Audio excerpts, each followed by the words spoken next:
All right, it's Saturday, January 18th, I think. And we are spending the weekend with the Alpha. Looks like I've got another month with the storage unit, so end of February. That will be good.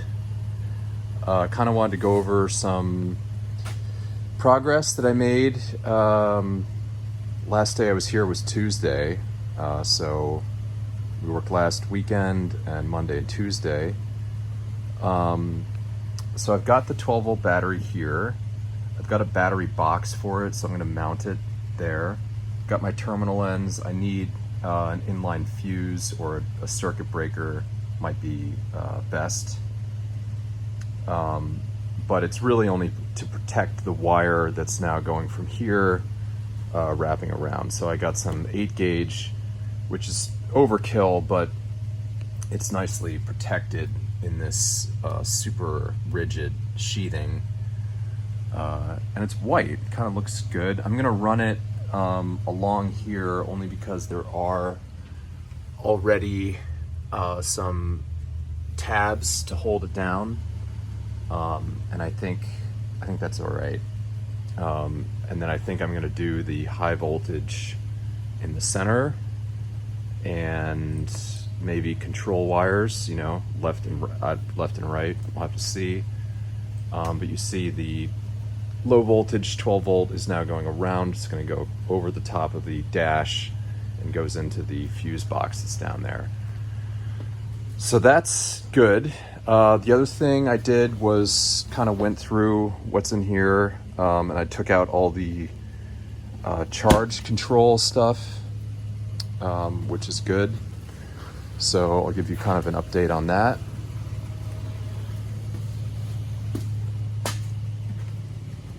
Obviously the paint job looks pretty decent. Happy about that. All right, so yeah, this is probably going to be still our emergency shutoff box, just to kill HV power coming from the battery pack. That's probably the best point, because then you only have a connection from here back to the battery, as opposed to putting the shut off there, which would still have live current running up here. So I like that spot. And then this is a good thing. This was a box that I used to build some 18650 kind of power packs. So I had kind of a hole already cut into it, but I want to give you kind of an idea of what I'm planning with this. So I'm gonna have, this is a 12 volt maintainer, which will, the output is going to the battery there. But the idea is that once this power strip gets power from the, 100-foot, I don't know if you can see it down in that corner, but I've got a real extension cord, which I'm gonna probably store in the trunk of this thing or something, that you'll open this and you'll have your female plug sticking out that you can plug an extension cord to, or it'd be the male plug there, sorry, that would then go into here. And then the power strip, let's just see what we've got hooked up. This is the 12 volt AC adapter that provides power to the charger. This is the charge controller ECU that's programmable, that communicates to the charger over this CAN line. So there's really, the only thing coming out of here is power and ground converted from AC current to the charger and CAN. And this is going to be to charge our 12 volt deep cycle battery while we're charging the car. I think probably I'm not going to go with the DC-DC converter yet, just because that's a whole nother complication. And the range is probably not, and the current load is probably not so much of a concern. You know, if I'm just driving around town on this, you know, car, you know, blinkers and even lights, you know, probably won't completely drain a deep cycle battery. That battery is actually from our RV. We switched over to a lithium, so maybe that would be. I'd almost switch to a lithium battery with more power, more range, essentially, if the 12 volt before going to a DC-DC.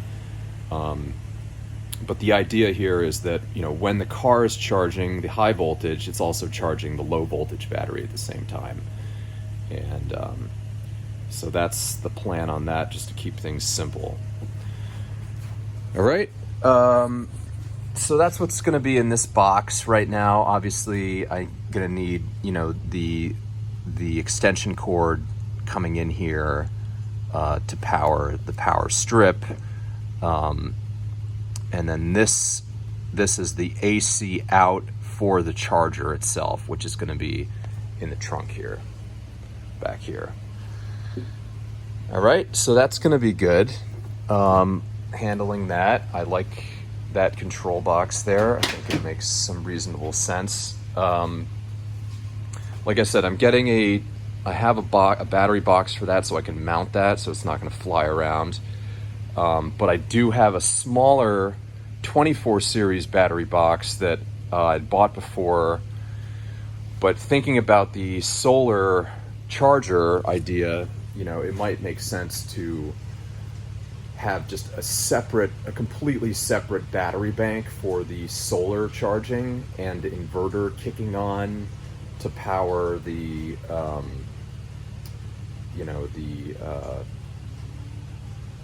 to power this power strip, which, you know, because then you have a separate battery that's getting charged all the time, even while you're driving, when you're parked.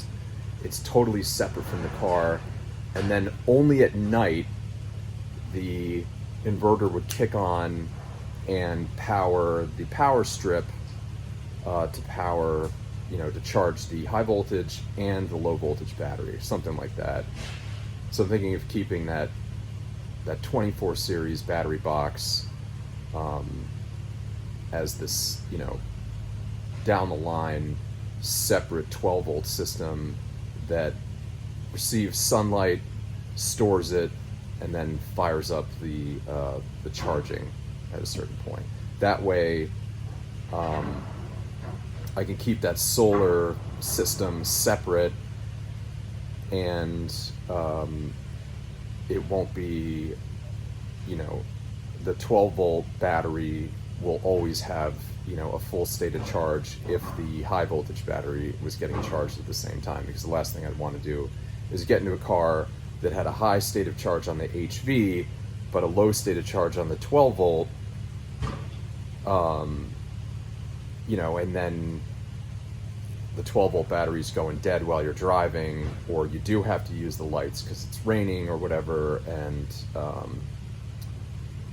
yeah, that would be unwise to be doing double duty on our battery that essentially provides our ignition source, right?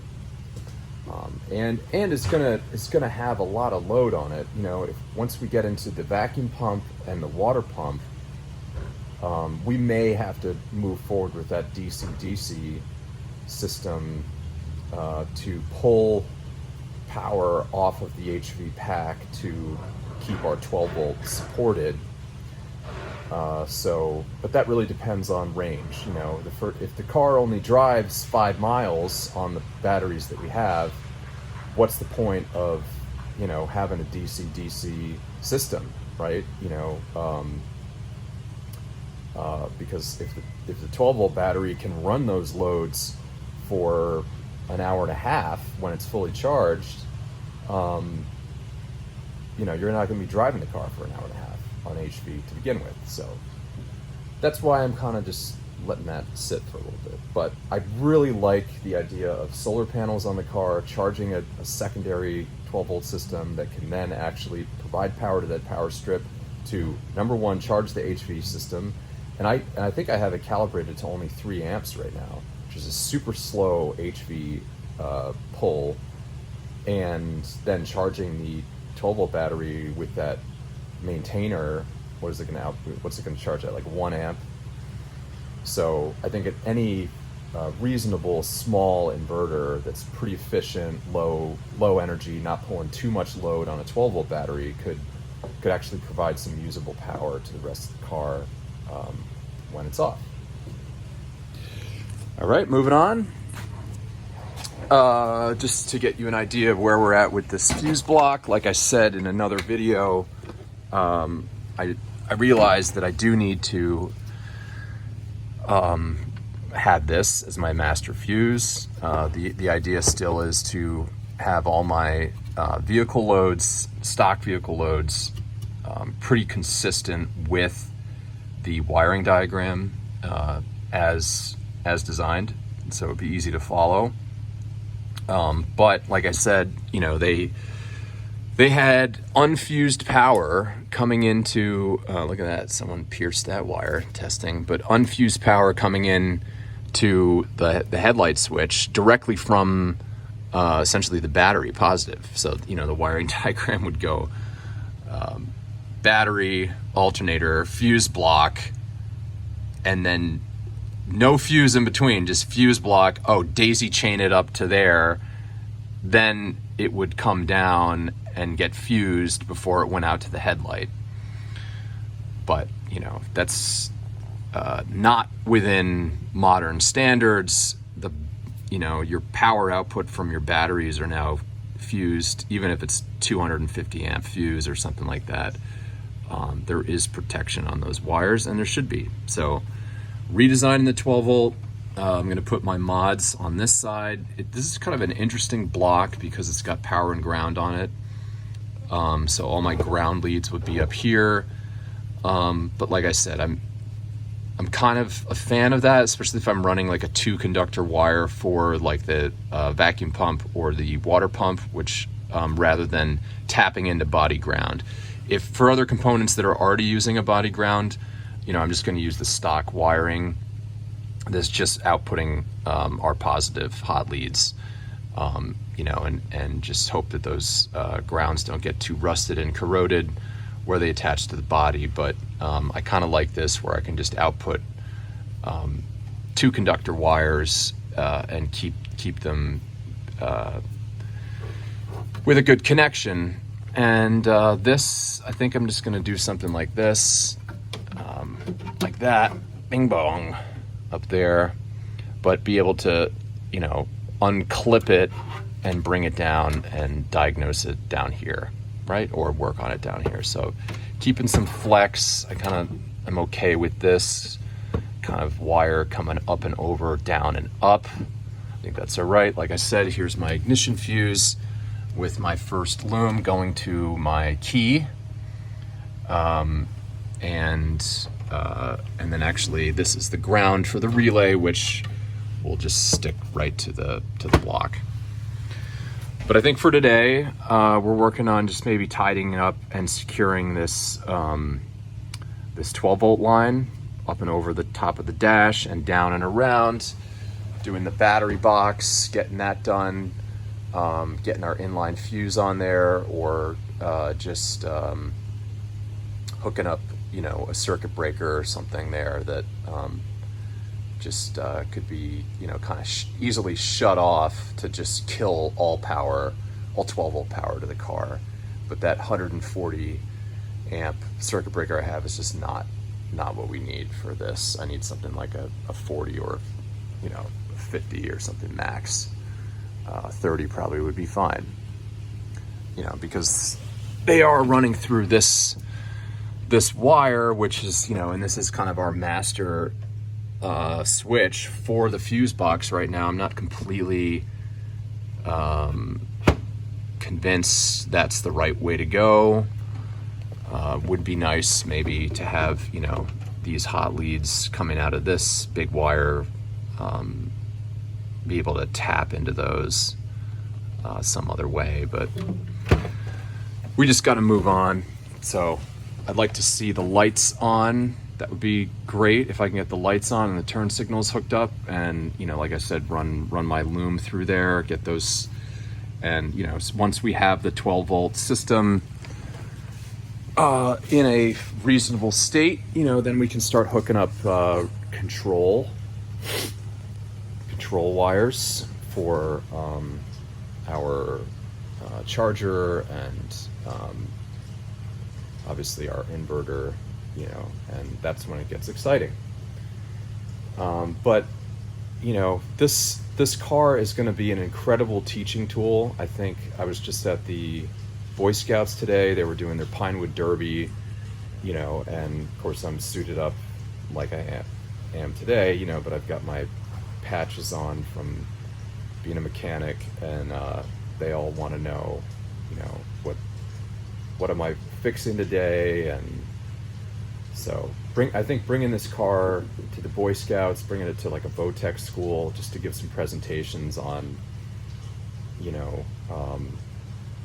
how simple it can be, and use it as, and I want it to be easily understandable, and the importance of like elegance